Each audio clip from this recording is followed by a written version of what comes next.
Good day, YouTube. How you doing, guys? Today in this video, we'll be discussing the topic that gets a lot of people talking, splits a lot of people. It's the topic of Rhulani versus Pitso Mosimane. Who's the better coach? Who's more talented? Who's more influential? And I know that within our football, a lot of people feel that Pitso Mosimane is the better coach for various reasons. And today we'll be delving into this topic, and hopefully you guys will have fun with it. But first and foremost, we're going to start with their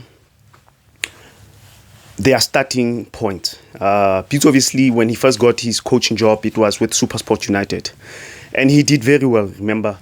I think he won 2 or 3 cup tournaments, and then he left. When he left, and then he laid the foundation for Gavin Hunt, who went on to win 3 league titles in a row, which was a good, an outstanding achievement. But the foundation was laid by Pitso Mosimane. And then on the other hand, Rhulani's coming up, was rather, how can I say it? It's not as well known. His rise to fame is not as well known. Obviously, he was at Sundowns with the under-19s before Pitso Mosimane promoted him to assistant coach of the first team. Before that, he was with Platinum Stars, where I think he was given his first opportunity by Coach Steve Rompela when Steve Rompela had a red card, right? And then he went to management to say he would like Rhulani to take charge of the first team, despite having his own assistant, which speaks a lot about how Steve Rompela rated Rhulani as a coach. And then obviously with the under-19s, Mamelodi Sundowns under-19s, we often hear how well he did. But as I was trying to do my research, I couldn't really find specifically the titles he won. But I always hear that there was this Metropolitan Cup where he won it back-to-back and other trophies as well. That's where his reputation began to obviously develop. And then Pitso Mosimane, as the first team head coach of Mamelodi Sundowns, decided to rope in Rhulani. Now, having said that, obviously, people are going to say, for instance, even if Rhulani did succeed with the junior teams, Pitso did it with the senior team. But I would say that's not really fair, honestly, because you don't get to choose where you start. You don't get to. We walk different journeys, right? But what matters is what do we do when we get to the highest point, right? To the highest point, which is the PSL in this country. My take on this topic is that I feel Rhulani is the superior coach. Now, we're going to look at various categories of why I get to that conclusion, or how I got to that conclusion. The first one will be the competitions they face, because both Pitso and Rhulani, they dominated. Both of them dominated. Obviously, Pitso laid the foundation for Rhulani, no doubt about it. And he dominated as well, but Rhulani just took it to the next level. So to determine just how good their teams were, I'm going to use the metric of the next best team they faced, their opponents, right? During Pitso's reign, it was Stuart Baxter at Kaizer Chiefs. With Rhulani, it was Jose Ribeiro at Orlando Pirates. Obviously, Jose was never able to win the league title to stop Rhulani from winning the league, multiple leagues. But he did. But he was the closest thing to a rival. Now, let's check what happened there. Obviously, with Pitso, remember, Chiefs, Stuart Baxter won 2 league titles. And then Pitso won 1 as well, sandwiched in between Stuart Baxter's titles. In the 2012 season, Baxter won the league by a margin of 18 points. And keep in mind, Bafetu, Chiefs at the time did not have the same depth and quality as Mamelodi Sundowns. Sundowns had quality. Chiefs had quality with Gaga and them. That's quite Simpwe Chabalala, Renelo Lesolonyane. But mostly their quality was their starting 11. On the bench, they really maybe had 2-3 options, but not on the same level as Mamelodi Sundowns. And what happened there? Chiefs won the league title, right? And then Pitso came back the following season. In 2013, he won the league title with 2 points. And in that season, Chiefs, I think, led the season, the league rather, for long periods. It was only in the last stretch of the season that Sundowns caught up. And I remember that Chiefs had injuries to key players, which they couldn't replace. Why? Because of what I referred to earlier, which was the lack of depth and quality. And then the third season, Chiefs came back again to win, this time by a margin of 12 points. So what does that mean? For me, it simply means, according to my perception, is that Pitso tended to win the league when there was no strong team, when he didn't really have that opponent that pushed him like that. And evidence says when he did get that opponent, the opponent won, which was Stuart Baxter. And then we come to Rhulani. No contest. I think Jose Ribeiro only managed to beat Rhulani in cup competitions, I think on penalties on 2 occasions. But as far as the league is concerned, I mean, Rhulani ran away with the league. And the differences between Rhulani Sundowns and that of Pitso Mosimane are huge.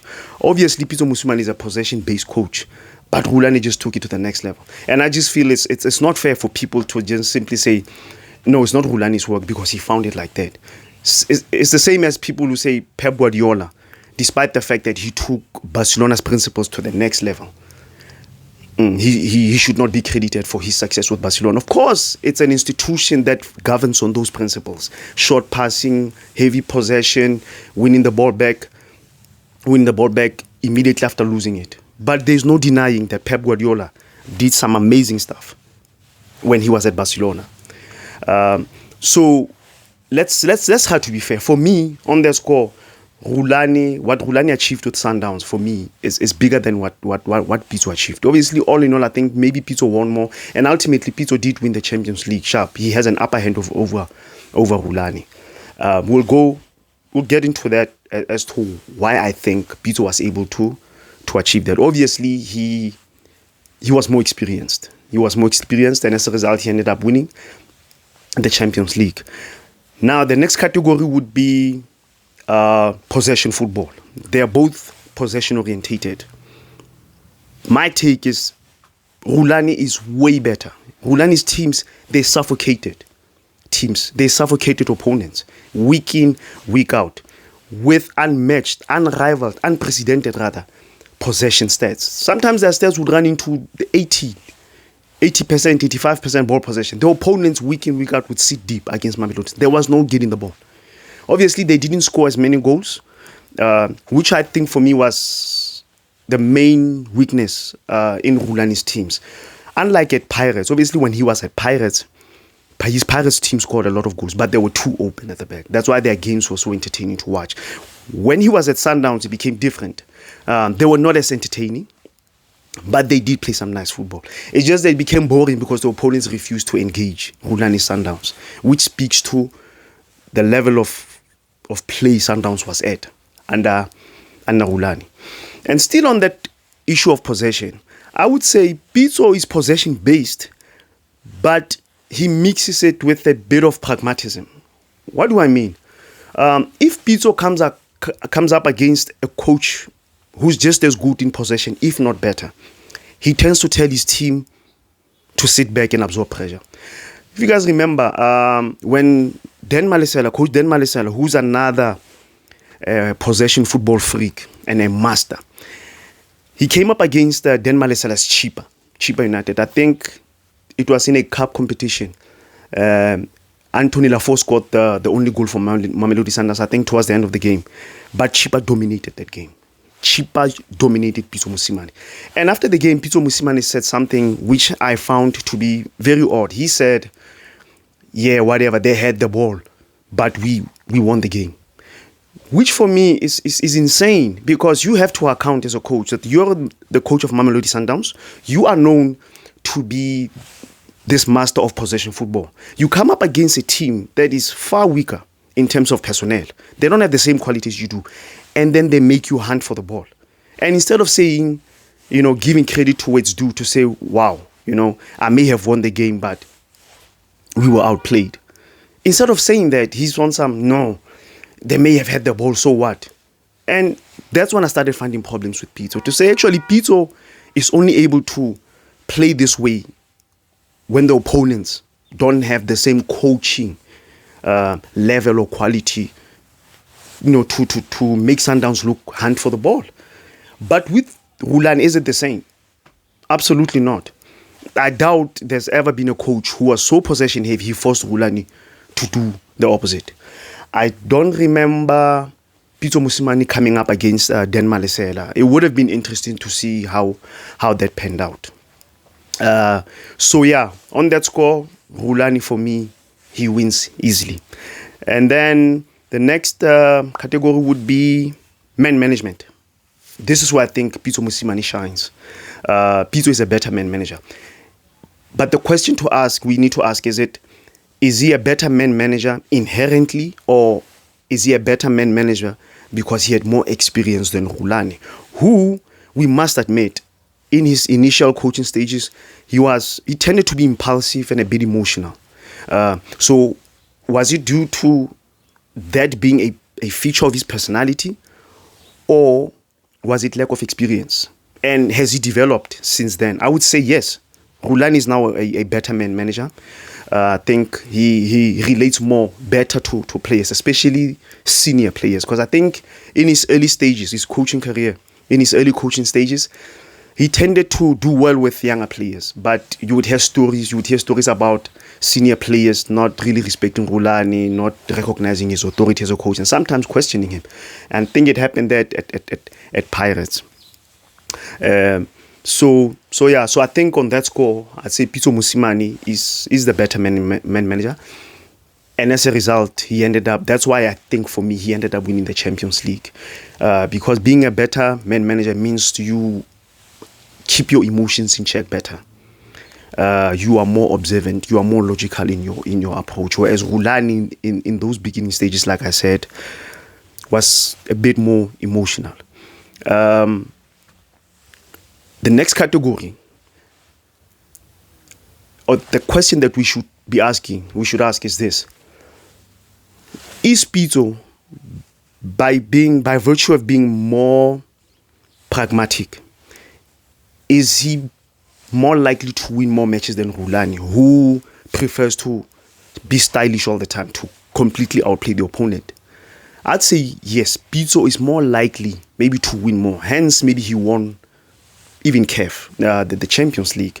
Because in those stages, sometimes, especially in cup competitions, knockout stages, it's not so important that you play fancy, football all the time. And I think this is where Rhulani may be slacking off. And that's, I'd be willing to give it to Mosimane, I think. But it's not that much of a significant thing to say that it puts a huge gap between these two coaches. So yeah. And then the last category would be who's more tactical, who's tactically talented. Rhulani, no doubt about it. Rhulani's tactical complexity, or the tactical complexity of his teams, was way better than Pitso Mosimane. Way better. With Rhulani, you see sometimes his teams changing shape, formation, in-game, slight tweaks here and there, which is something we never saw with Pitso Mosimane. Hence, I think a lot of coaches, to some degree, to some extent, found it a bit more easier to play against Pitso than they did against Rhulani. So from a tactical ability standpoint, Rhulani is a clear winner.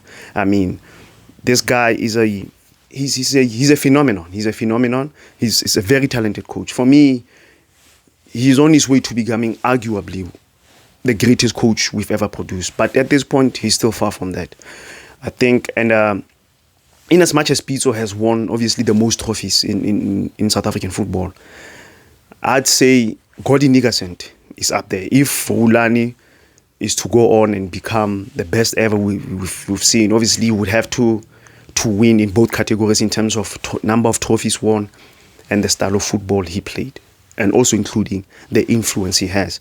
And if you guys remember, when Rhulani was still at Sundowns as an assistant to Pitso, how many times did you hear stories of players' testimony claiming that actually they were being coached by Rhulani and not Pitso?